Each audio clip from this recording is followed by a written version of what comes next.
Bonjour, je m'appelle Isa et représente MetaWeb, partenaire Gold de Bitrix24. Je réalise pour vous de brèves vidéos quant aux fonctionnalités et nouveautés de Bitrix24.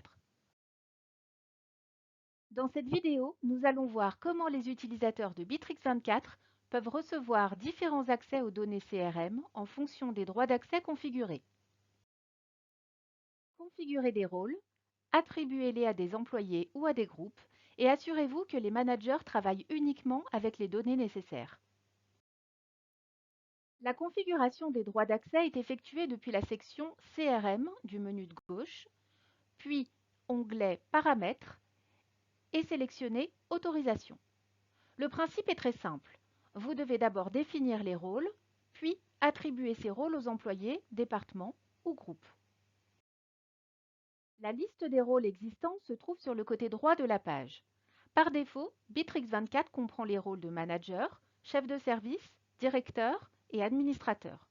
Vous pouvez toutefois les modifier ou ajouter n'importe quel nombre de rôles propres à votre structure d'entreprise.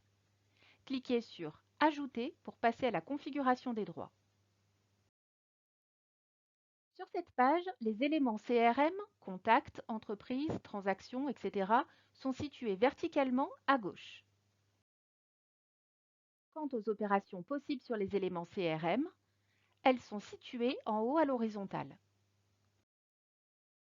Par exemple, vous créez le rôle Manager de première ligne pour travailler exclusivement avec des prospects.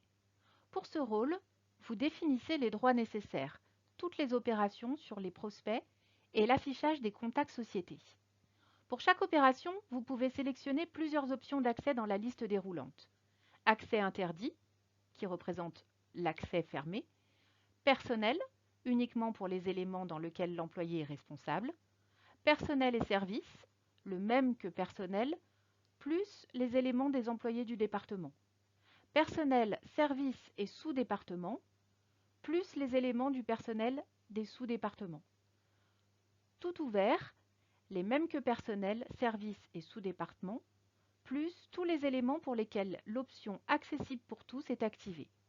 Et enfin, tous comprenant tous les éléments du système. Pour les prospects et les transactions, vous pouvez configurer l'accès séparément à chaque étape. Pour les étapes, il y a une valeur distincte dans la liste des droits appelée Hérité. Dans ce cas, le droit au statut, par exemple, de la transaction hérite de la transaction elle-même.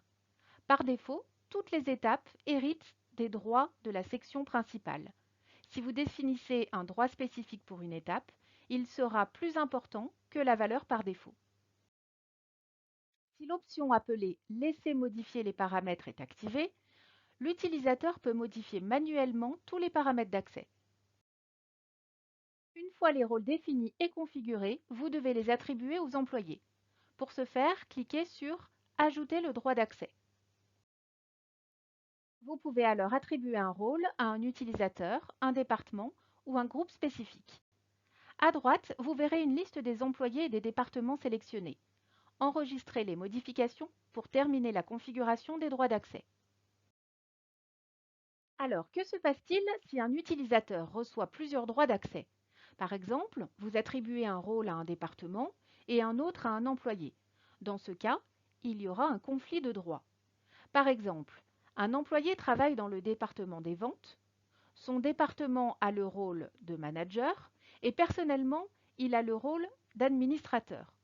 Le manager a accès aux opérations de base de CRM, tandis que l'administrateur a un accès à toutes les données. Dans ce cas, cet employé a le droit d'accès maximal d'administrateur. Si cette présentation vous a plu et vous a été utile, n'hésitez pas à liker, commenter et partager.